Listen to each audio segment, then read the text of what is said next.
ಎಲ್ಲರಿಗೂ ನಮಸ್ಕಾರ.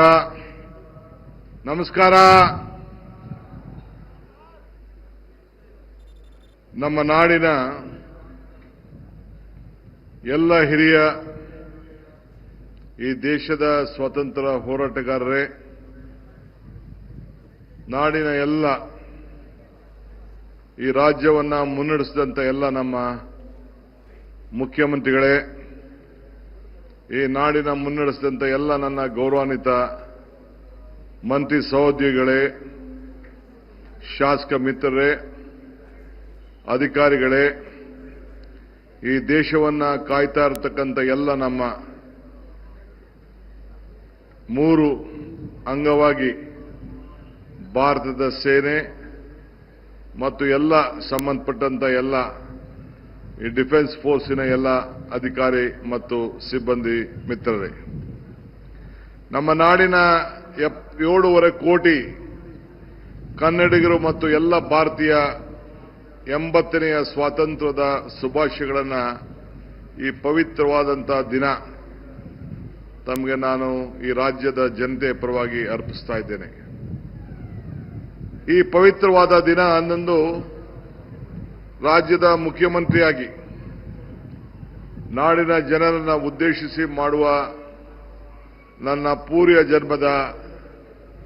ಜನ್ಮದ ಪುಣ್ಯ ಅಂತ ಹೇಳಿ ನಾನು ಭಾವಿಸಿಕೊಂಡಿದ್ದೇನೆ. ನಮ್ಮ ದೇಶದ ಸ್ವಾತಂತ್ರ್ಯದ 80ನೇ ವರ್ಷಕ್ಕೆ ನಾವೆಲ್ಲ ಕಾಲಿಟ್ಟಿದ್ದೇವೆ. ಮಹಾತ್ಮ ಗಾಂಧೀಜಿಯವರು ನಮಗೆ ಸತ್ಯ, ಅಹಿಂಸೆ ಮತ್ತು ಸೇವೆಯನ್ನ ದಾರಿಯಲ್ಲಿ ತೋರಿಸಿದ್ದನ್ನ ನಾವು ಯಾರು ಕೂಡ ಮರೆಯಲಿಕ್ಕೆ ಸಾಧ್ಯ ಇಲ್ಲ. ನಮ್ಮ ಸಾಂಸ್ಕೃತಿಕ ನಾಯಕ ಬಸವಣ್ಣವರು ಸಮಾನತೆ, ಕಾಯಕ ಮತ್ತು ದಾಸೋಹದ ದಾರಿಯನ್ನ ನಮ್ಮೆಲ್ಲರಿಗೂ ಕೂಡ ತೋರಿಸಿದ್ದಾರೆ. ಸಮಾಜದ ಪ್ರತಿಯೊಬ್ಬ ವ್ಯಕ್ತಿಯ ಬದುಕು ಚೆನ್ನಾಗಿದ್ರೆ ಮಾತ್ರ ಸಮಾಜ ಚೆನ್ನಾಗಿರುತ್ತದೆ. ಇದೇ ಬಸವಾದಿ ಶರಣರ ಆಶಯ ಕೂಡ ಆಗಿತ್ತು. ರಾಜ್ಯದ ಬೆಳವಣಿಗೆ ಮತ್ತು ಭಾರತದ ಬೆಳವಣಿಗೆ ಒಂದಕ್ಕೊಂದು ಪೂರಕವಾಗಿ, ಭಾರತದ ದೇಗಲಾದರೆ ರಾಜ್ಯಗಳ ದೇಗಲುಗಳು ಒಂದು ಕಂಬವಾಗಿ ಇವತ್ತು ಉಳ್ಕೊಳ್ತಾ ಇದೆ. ಹೀಗಾಗಿ ದೇಗಲು ಮತ್ತು ಕಂಬಗಳ ಸಂಬಂಧ ಇನ್ನಷ್ಟು ಗಟ್ಟಿಯಾಗಿ ಬೇಕು ಎಂಬುದು ನಮ್ಮೆಲ್ಲರ ನಿಲುವು ಕೂಡ, ನನ್ನ ನಿಲುವು ಕೂಡ. ಮುಖ್ಯಮಂತ್ರಿ ಡಿ.ಕೆ. ಶಿವಕುಮಾರ್ ಎಲ್ಲ ಮುಖ್ಯಮಂತ್ರಿಗಳನ್ನು, ಹಿಂದೆ ಮುಖ್ಯಮಂತ್ರಿಗಳಾಗಿ ಕಾರ್ಯನಿರ್ವಹಿಸಿದಂಥ ಪ್ರತಿಯೊಬ್ಬ ಗಣ್ಯರನ್ನು ಸ್ಮರಿಸಿ ಪ್ರಸ್ತುತ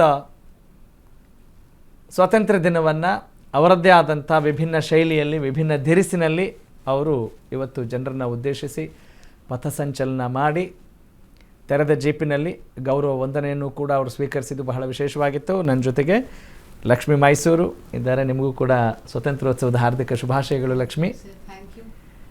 ಕೂಡ ಸ್ವತಂತ್ರ ದಿನಾಚರಣೆಯ ಶುಭಾಶಯಗಳು. ಥ್ಯಾಂಕ್ ಯು, ಧನ್ಯವಾದ.